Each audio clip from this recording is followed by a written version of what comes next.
And I was like, all right, like, I just don't think real estate's really your passion. Like, you're good at it. Like, that's fine. You're a people person. You want to help people. I get that. But go pursue something that like is drives you in your passion. And she wants to help families. She wants to share her story about Brady, her son. And so she went, and now she's worked her way through, and she does amazing events for St. Jude. And I get messages from her every once in a while, and saying because of me, she actually took the leap and she moved from Kansas down to Memphis. And like, to me, her saying I motivated her to go take this leap, and it was being able to find that her finish line or her goals did not align with mine. Not that that's a bad thing, but I helped her and hopefully pushed her to inspire her to go and pursue her passion. We do Mm-hmm. that. Welcome to the Leading Lane podcast for real estate pros by real estate pros with your hosts, Ashley Frederick and Stephen Birch. If you're looking for an honest, authentic, and raw perspective, you found it. Welcome back, everyone, to the Leading Lane podcast. This week, we're going to talk about a hot topic word that I think many people take differently. I think there are different meanings to it. I think there's different things behind it. And that word would be motivation.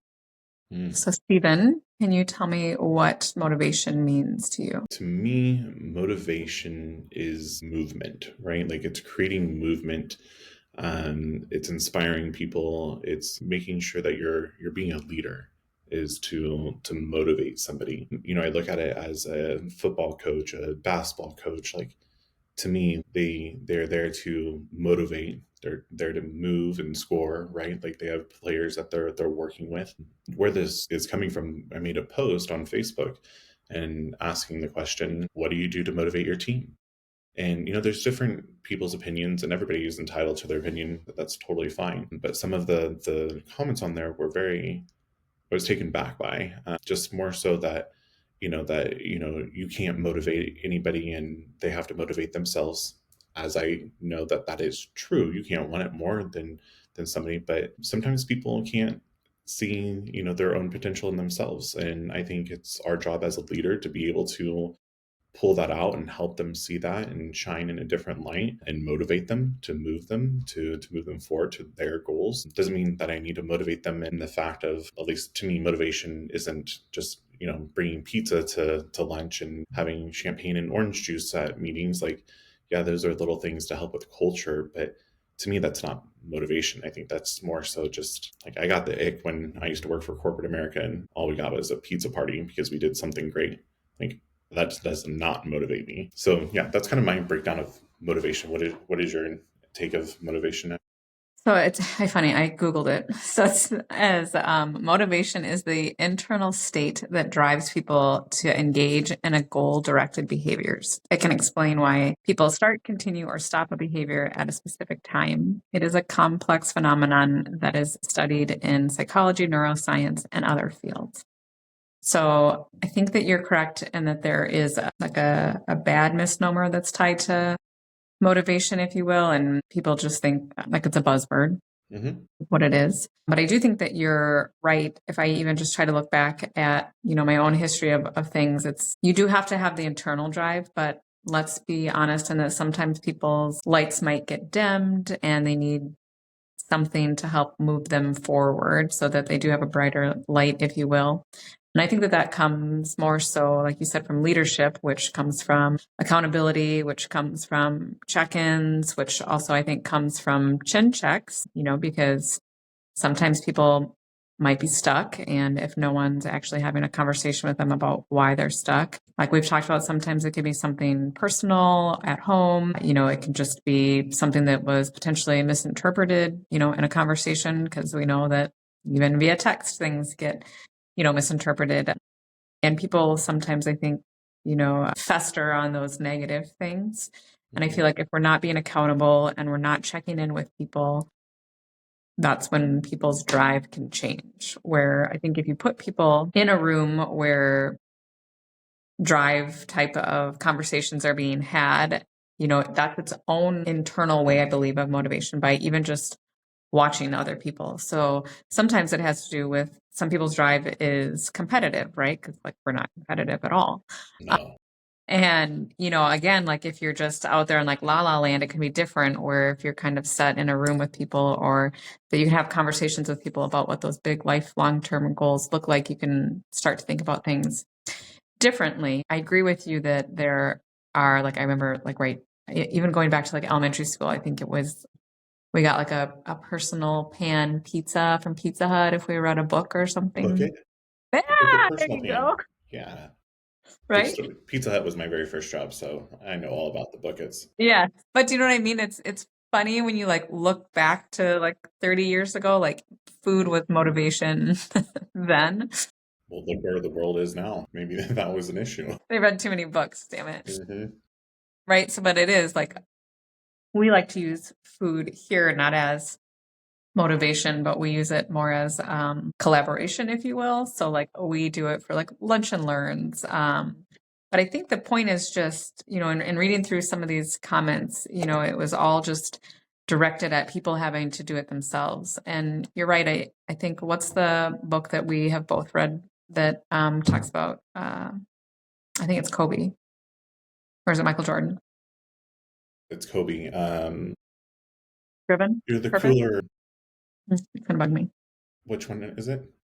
It's not Driven or Relentless. Purpose or Yeah, I'm gonna have to look it up. yeah, it's gonna bug me. But anyway, there is like there is an internal part of that they just wanted to be better, but they had a coach, right? Mhm. So like had Kobe not had a coach, would there have been the same type of outcome because there was someone that was pushing them along? And it's really funny. I'm gonna call his ass out. Sean Carroll. Okay. Sean Carroll is the one that actually we were having dinner and he told me about this book, and I'm trying to look it up on the books that I've read, and told me this is the one that I should read, and really was one of his favorite ones, and blah blah blah. And so he motivated me, Sean Carroll. You motivated me, if you're listening to this, to read it. And so then therefore, what I did was then pass that knowledge on and gave it to Ashley, and I motivated her to be able to read it too. And I think that's where maybe the context of the word of motivate is taken out a little bit too much as this buzzword, right? Were you able to find the book? Because it is driving me freaking nuts. No, Winning and Relentless by Tim Grove. relentless. Yeah, Great book. And and I think that's where I'm looking at it too, and some of the different people that were on there. And again, I'm not bashing any of them. I have no problem telling them straight to their face or on a podcast. But it's funny because there's people that were on there that were running for position on their local association board of directors. And to me, like when I see that people don't like this word, you're there motivating other people to go and vote for you, right? Like you're legit doing the term, in my opinion. Now I can't tell them that they have to vote for me, but I'm out there trying to inspire them. I'm showing them the path, the reasons why, right? Like I'm giving them the pathway of the reason why I should get them from A to B and vote for me. So I don't know. I just kind of think it's kind of funny, the context, and it's no different than when we had Valerie Garcia on here about the 10x and grind away, and all of these different buzzwords. There's buzzwords that I hate too, but I think that's where going into leadership, maybe it's figuring, at least for me, I had to realize some of my definitions of these words. I hate the word coach, right? Like I hated the word coach because I felt like everybody was going out there and putting coach behind their name. And so I think it kind of more so made me feel some sort of way. So maybe instead of deflecting and trying to say I don't like said buzzword, what is the real reason why it doesn't resonate with me? And is that truly the correct term that we should be using when we're talking about this type of things? So I don't know.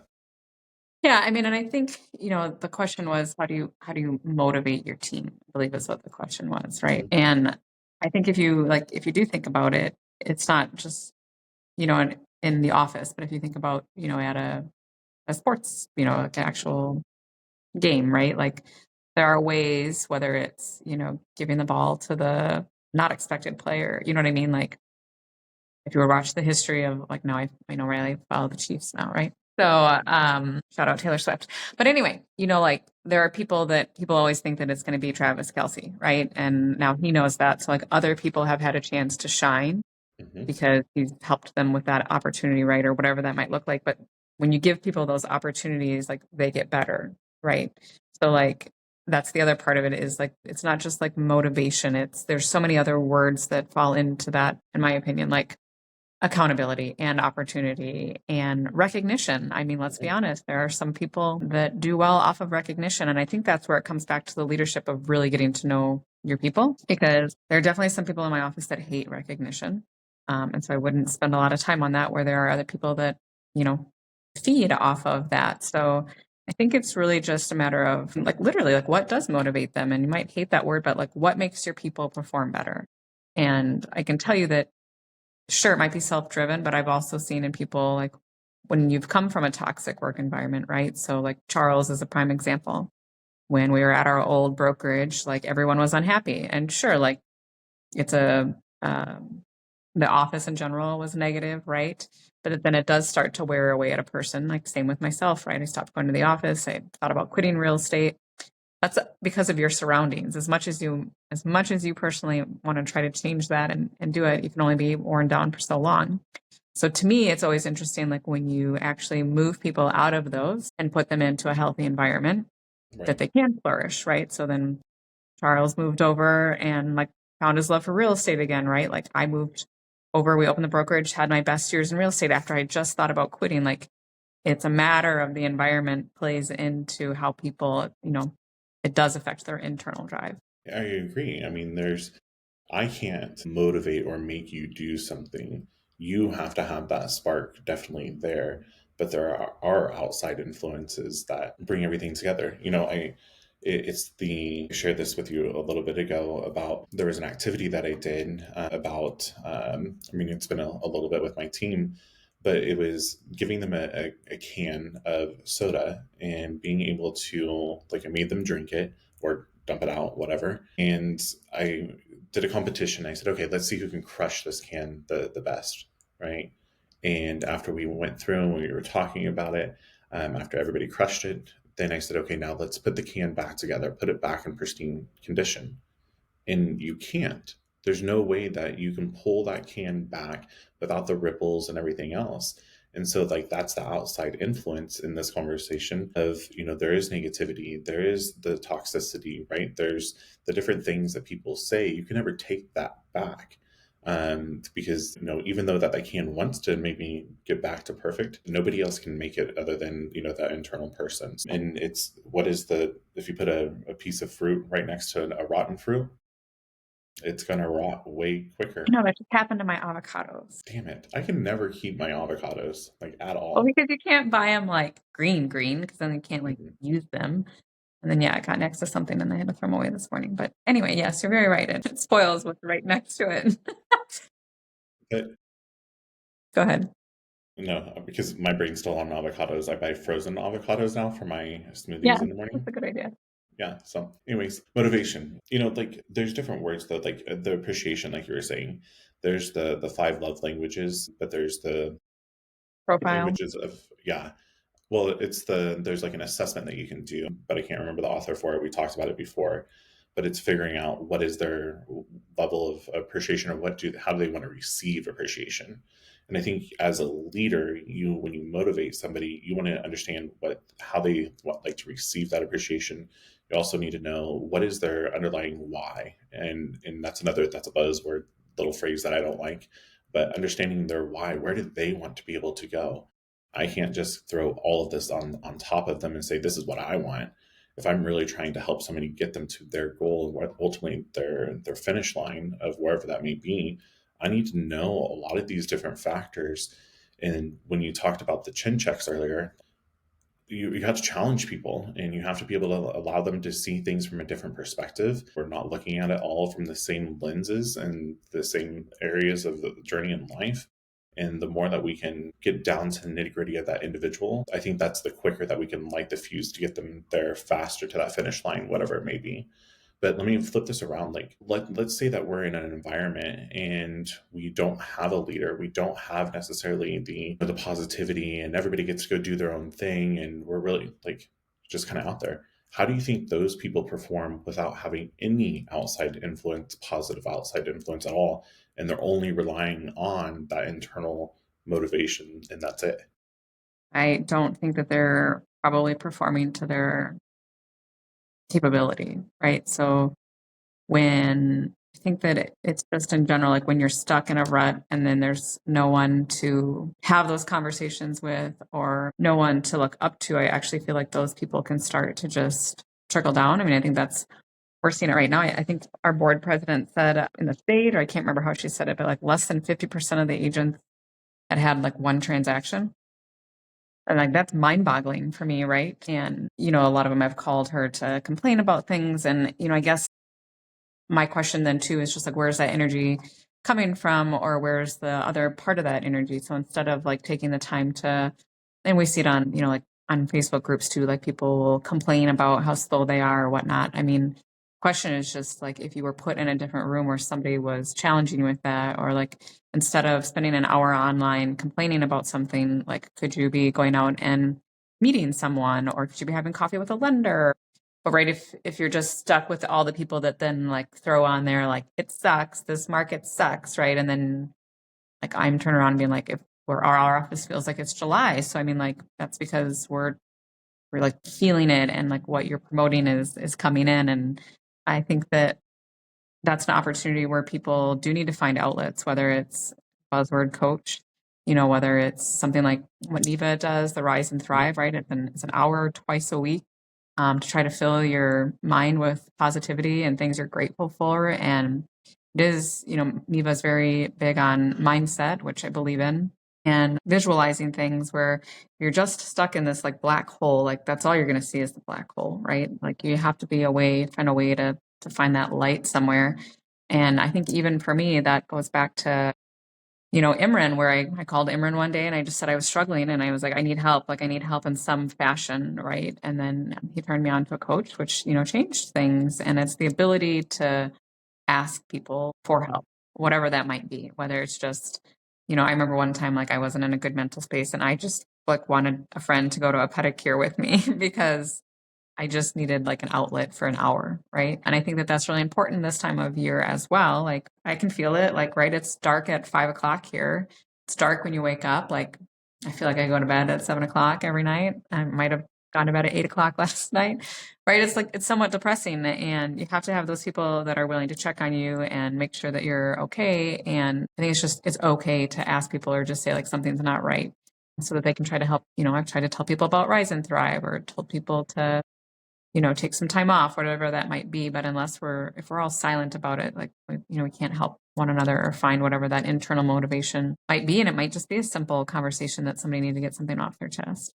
Right. Yeah, no. And like I think with this too, like you kind of went with it on, in real estate. Like I think as a leader in here, sometimes, yes, it's recognizing people's potential, but in real estate, sometimes real estate isn't for you.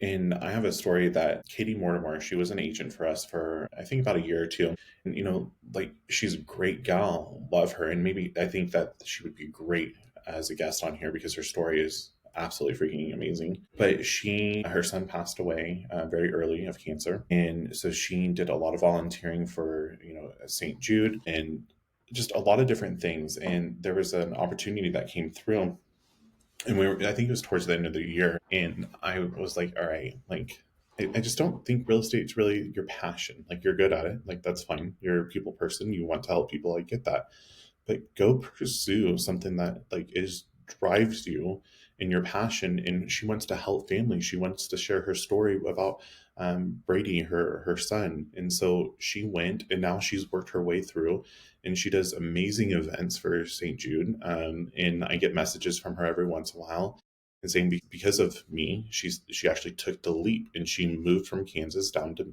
Memphis. And to me, her saying I motivated her to go take this leap, and it was being able to find that her finish line or her goals did not align with mine. Not that that's a bad thing, but I helped her and hopefully pushed her to inspire her to go and pursue her passion. We do that, I think, as leaders naturally and organically. If I don't like the word motivation or not, like, it is what it is, but it's that simple nudge to be able to say, yep, I need to go do that. Yep. I mean, I shared with you, I mean, things that I'm going through and whatnot, and there's a lot of negativity in life. And you told me, hey, maybe it's time for you to go back and look at therapy. And so I am, right? So, like, you motivated me to go and do these different things. So maybe I'm just a little bit more passionate about it, because I think that, yeah, it's easy to jump on and, like you said, be negative on forums or, comment on different things, but you don't really know the impact of your words. You don't really know how just, a couple of interactions or a dinner with somebody or pedicures with somebody, what that will lead to, what your suggestions or recommendations are for them, where they're going to go with that. You can't force them to go to therapy. You can't force them to go and do these other things, but you're there to, like, I think that's what humans do, not just leaders. That's what, Mm-hmm. that's what I like to think that humans should be doing for one another. Humans over houses. Right. I think that's the point of this conversation, right? Is that motivation is there's so much more behind it. And I think that we should all be motivating each other in some fashion, whether that is via just checking in or accountability. And I think I'd encourage people to look at the word differently and to just show up for one another instead of being negative about it. Agreed. It's okay we don't like the buzzword, but I'm going to go motivate people. Yeah, that's right. So, well, thanks for tuning in today. If you would like to be a guest or have different topics you'd like for us to talk about, please reach out. We would love to be able to have you on, and we appreciate your support. If you've enjoyed today's episode, please like, subscribe, and share with others. Stay connected for more genuine insights and strategies to boost your real estate career on Facebook, or check out our website. We'll see you next time.